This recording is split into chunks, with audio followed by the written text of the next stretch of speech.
Friends, myself Mamta. Welcome back to our channel study practice. तो आज मैं आपके सामने लेके आई हूँ शब्द रचना का चौथा वेद, जिसका नाम है काव्य शास्त्रीय अर्थ के आधार पर भेद। ठीक है, तो आज हम पढ़ेंगे कि काव्य शास्त्रीय अर्थ के आधार पर कितने भेद होते हैं। ठीक है, काव्य शास्त्रीय अर्थ के आधार पर तीन भेद होते हैं। अब हम देखेंगे कि तीन भेद कौन कौन से होते हैं। ठीक है, नंबर 1, शब्द का अभिधा रूप। ठीक है, पहला क्या है? शब्द का अभिधा रूप। हम देखेंगे दूसरा, शब्द का लक्षण रूप। तीसरा, शब्द का व्यंजन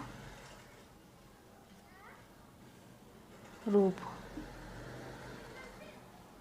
काव्य शास्त्रीय अर्थ के आधार पर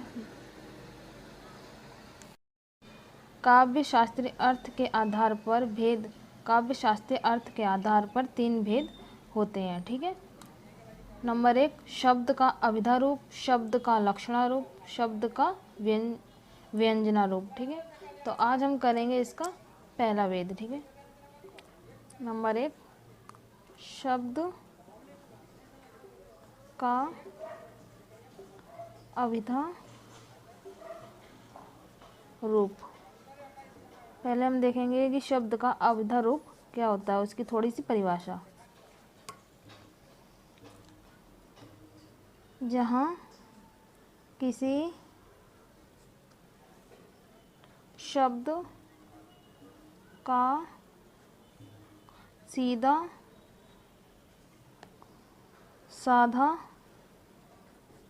रूप प्रस्तुत किया जाए, वहाँ शब्द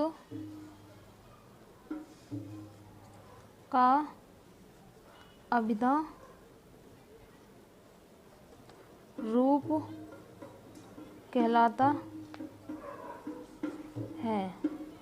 ओके, ठीक है। शब्द का अभिधा रूप, जहाँ किसी शब्द का सीधा साधा रूप प्रस्तुत किया जाए, वहाँ शब्द का अभिधा रूप कहलाता है। ठीक है, हम इसके उदाहरण देखेंगे कुछ।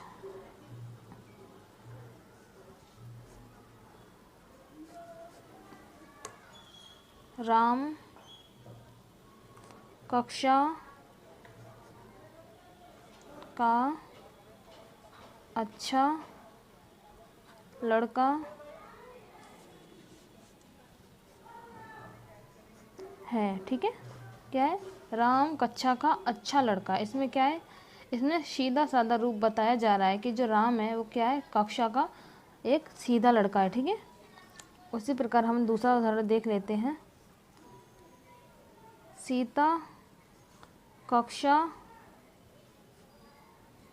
में रोज ठीक समय आती है। ठीक है, तो यहाँ पर भी क्या है? सीता कक्षा में रोज ठीक समय आती है, यानी कि इसमें भी सीधा सीधा रूप बताया गया कि सीता है वो अपनी कक्षा में रोज ही टाइम पर आती है। ठीक है, तो दूसरा भेद देखेंगे जो है शब्द का लक्षण रूप। ठीक है, अब हम देखेंगे इसकी थोड़ी सी परिभाषा।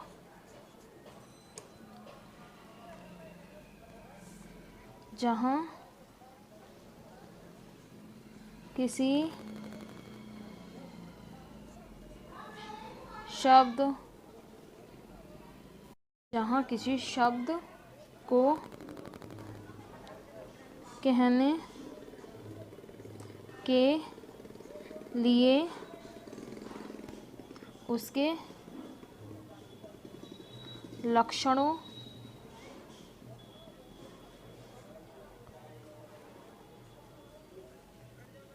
व गुणों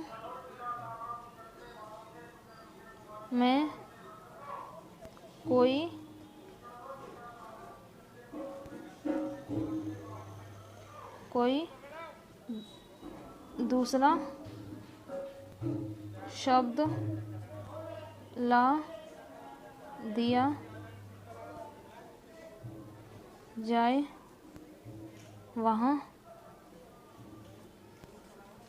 ला दिया जाए, वहाँ पर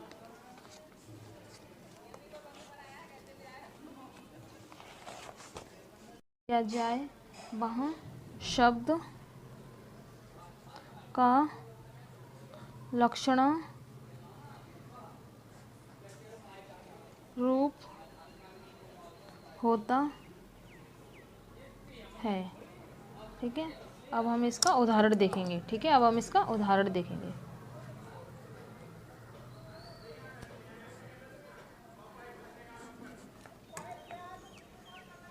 जैसे राम कक्षा का मुखिया है।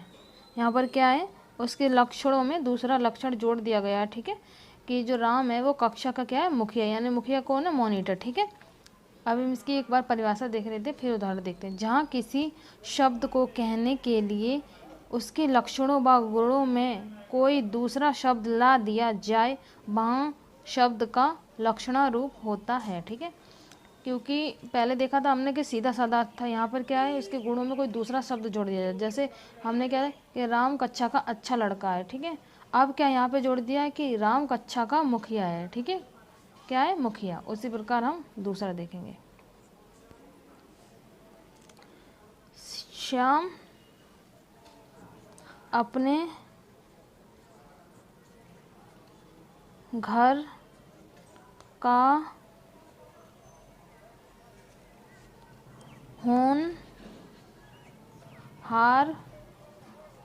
बेटा है। ठीक है, तो यहाँ पर क्या है, यहाँ पर क्या, श्याम अपने घर का होनहार बेटा है। तो इसमें क्या है, होनहार क्या है, इसका दूसरा शब्द जोड़ दिया गया है। ठीक है, जहाँ पर ऐसे शब्द जोड़ दिए जाते हैं वहाँ पर क्या होता है, शब्द का लक्षणा रूप कहलाता है। ठीक है, तो इसके साथ ही हमारा ये दूसरा वेद खत्म हुआ। अब हम करेंगे इसका तीसरा वेद, जिसका नाम है शब्द का व्यंजना रूप। शब्द का व्यंजना रूप।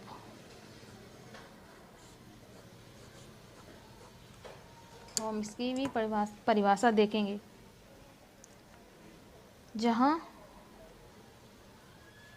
किसी शब्द का व्यंग्यात्मक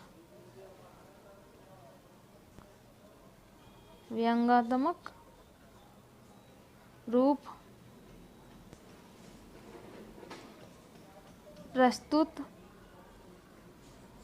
किया जाए, वहाँ पर व्यंजना रूप होता है। ठीक है, इसकी परिभाषा देख लेते हैं। जहाँ किसी शब्द का व्यंग्यात्मक रूप प्रस्तुत किया जाए, वहाँ व्यंजना रूप होता है। अब हम इसके कुछ उदाहरण देखेंगे। ठीक है,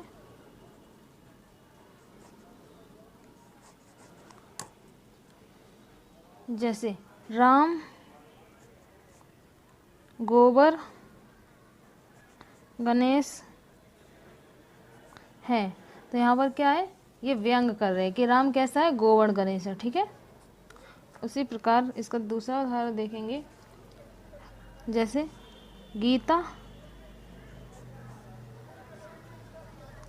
गीता तो पागल है। ठीक है, तो ये क्या है, पागल, क्या कर रहे हैं, उसके ऊपर व्यंग कर रहे हैं कि वो पागल है। ठीक है, उसको कुछ नहीं आता है। ठीक है, तो जहाँ पर भी हमें किसी भी चीज़ पर व्यंगात्मक या व्यंग करते हैं तो वो हमारा क्या कहलाता है, शब्द का व्यंजना रूप कहलाता है। ठीक है, इसी के साथ आज हमारा जो है ये चौथा भेद भी खत्म हुआ, जो काव्य शास्त्रीय अर्थ के आधार पर 3 भेद थे। ठीक है, अगर आपको हमारी ये वाली वीडियो समझ आई है तो आप हमारी वीडियो को लाइक करें, शेयर करें और हमारे चैनल को सब्सक्राइब जरूर करें और बेल नोटिफिकेशन आइकन को प्रेस करें, जिससे हमारी आने वाली वीडियो आप तक पहुंच जाए।